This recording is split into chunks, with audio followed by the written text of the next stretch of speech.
Uma perguntinha aqui de um ouvinte. Não é nosso tema, mas acho importante. A pergunta é: se Calazar, Rosenildo, se Calazar tem tratamento, por que o poder público acha melhor sacrificar? Então, não é o poder público. Primeiro que eu não sei se isso é verdade, né? Se o poder público... não é o poder público. É porque, como eu disse, o Calazar, a leishmaniose, existe o tratamento, mas não existe a cura. Infelizmente, a gente ainda não tem a cura. Estamos falando de uma zoonose. Então, assim, de quem é a responsabilidade de cuidar do animal? É do tutor, é do seu dono. Se o animal ele não está sendo tratado, infelizmente a indicação, se o tutor não se compromete com esse tratamento, infelizmente a indicação final é sim a realização da eutanásia, mas não pelo governo. Muitas vezes o que a gente vê na rotina é de fato o tutor que não quer aderir ao tratamento para o paciente. Que infelizmente é muito caro ainda. Né? Infelizmente é caro, é um valor... compromete muito de um salário. Mas que a gente tem que ter consciência de que quando temos um animal, a responsabilidade da saúde dele é nossa. Então, é lindo pegar o filhote, levar para casa, brincar e tal, mas tem que entender que ali existe um organismo, ali existe uma vida que ela, em algum momento, vai precisar de cuidados médicos, no caso, médicos veterinários. Hoje, no mercado, a gente tem o milteforam, que é a miltefosina, que inclusive é da gente, é da Virbac. Tenho muito orgulho disso, dos produtos que eu tenho bastante orgulho, porque antes a gente, na minha época de graduação, por exemplo, há uns 5, 6 anos atrás, não vamos lembrar o certo, a gente não tinha a possibilidade de fazer o tratamento. Hoje a gente tem, né, com produto. E como se trata de uma zoonose, se o paciente ele não está sendo tratado, não está utilizando uma coleira repelente, é muito provável que a doença vá ela vai se espalhar, pronto, obrigada, de uma forma mais rápida, e isso compromete a saúde humana também. Então, por isso que se o tutor de fato abandona, não quer tratar, não consegue tratar, infelizmente a indicação é a eutanásia. Mas graças a Deus, hoje em dia a gente vê cada vez menos casos de eutanásia e ótimas respostas na evolução. Lembrando que não vai ter cura, mas a gente consegue o controle. Eu gosto de enfatizar, doutor Iago, que é o veterinário lá da loja. Lindo. Ele teve um cachorro que viveu 19 anos e desses 19 anos, 10 foi com Calazar. Ou seja, dá para dar uma vida mais como é que eu vou dizer, mais confortável. Uma qualidade de vida. Sim, tem animais, tem cães principalmente, né? Que hoje... Uma pergunta aqui muito importante. Tenho até medo. O pelo do gato é prejudicial ao humano? Eu acho que é mais fácil o humano ser prejudicial ao gato. Gente, então... Normalmente, isso é uma curiosidade. Normalmente, a gente não tem, as pessoas que têm alergia a gato, não é ao pelo, é a saliva. O que é que acontece? Como o gato é um animal que é autolimpante, a gente não indica banho em gato. Não deem banho nos gatos. A não ser que seja, claro, o veterinário que prescreveu, ou então ele se sujou com algum material tóxico. Algo que não dê para limpar com a língua. Exatamente, que ele não possa. Aí sim. Como ele é um animal autolimpante que vai se lamber, então ele vai deixar, logicamente, a saliva dele, componentes da saliva no pelo. E aí passa essa impressão. Mas, de fato, fazer mal, aí é muito específico. Vou ter que fazer essa outra pergunta. Essa outra pergunta aqui é a seguinte. Gato preto dá azar? Não, quem dá azar é gente.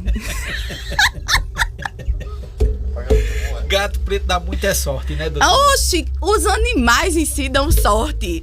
Se eu pudesse, e se eles gostassem, eu ia ter um de cada cor. Era preto, era branco, era amarelo. Pena que eles não podem. Outra pergunta, Dermato. Agora essa é minha. Existe uma predisposição maior para cão ou gato, ou isso não tem nada a ver de adquirir um problema? Dermatológico a gente vê mais com certeza em cães. Com certeza, sem dúvida. Principalmente, como a gente estava falando no início, as raças que têm uma predisposição, ou seja, uma facilidade maior em desenvolver. Porque, na realidade, animais, por exemplo, que têm atopia, que é um tipo de alergia que não tem cura, a gente faz a manutenção do tratamento dos pacientes. Esses animais, primeiro que eles não têm indicação para cruza. Exatamente para evitar que pela genética se passe. Passa adiante. Exatamente. Mas não é a realidade. Outra pergunta, doutora. Existe um mito assim, o pessoal diz, eu vou tosar meu cão para ele não adquirir problema de pele, vou pelar ele. Isso faz alguma diferença? Nenhuma. Inclusive o pelo dos animais, tanto do cão quanto do gato, eles agem como uma proteção térmica, um estabilizante, na verdade.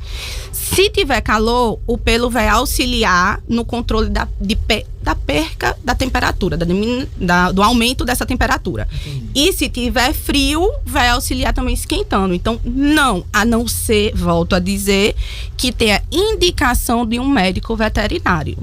Na medicina humana, assim como na veterinária, não existe uma receita de bolo. Tudo é muito específico de cada caso. E se Deus botou lá, é porque tem função, né? Exatamente.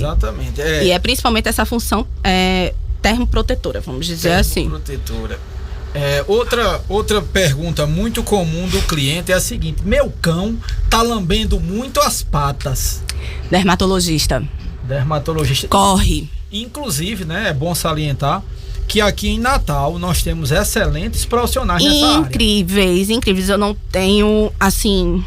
Também se tivesse não ia falar, né? Mas eu não tenho o que falar da qualidade dos profissionais que nós temos hoje na dermatologia veterinária aqui no Rio Grande do Norte.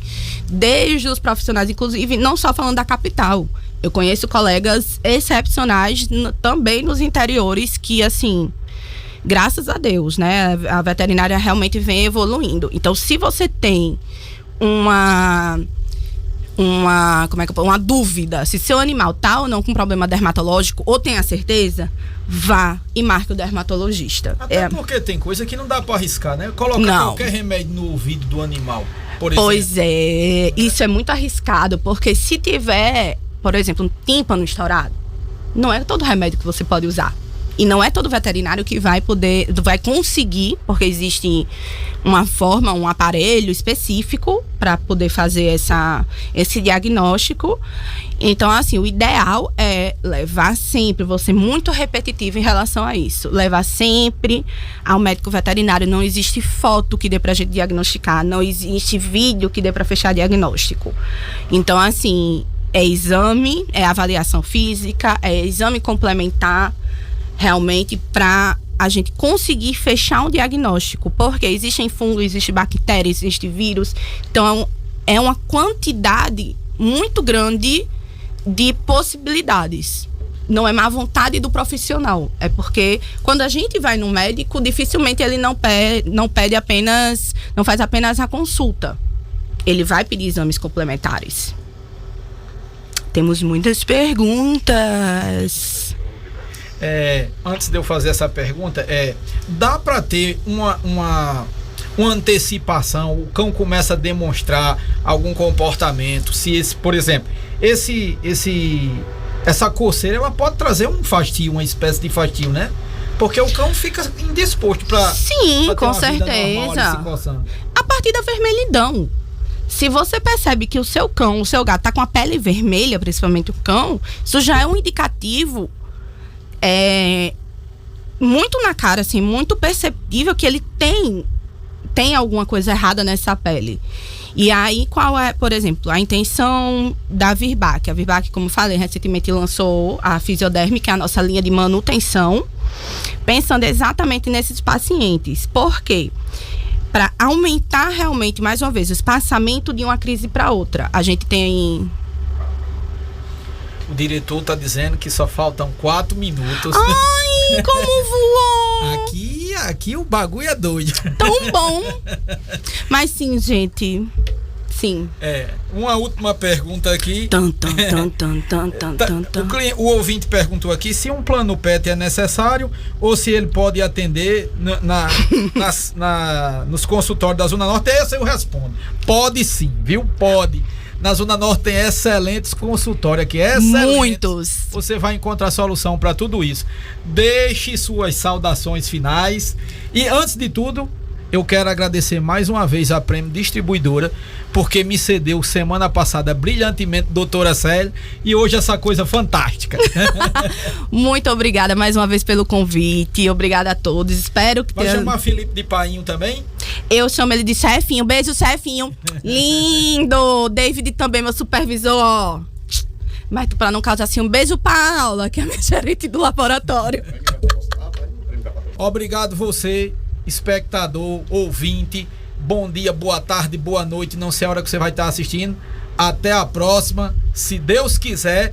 E para finalizar, deixa a sugestão de vocês. Quem é que vocês querem ver aqui da próxima vez?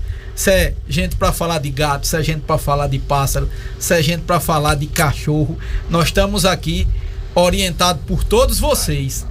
Tá bom? Eu queria agradecer mais uma vez pelo convite e fico à disposição para que outras vezes possam me chamar. Venho sem dúvida, é um prazer enorme estar aqui conversando com vocês.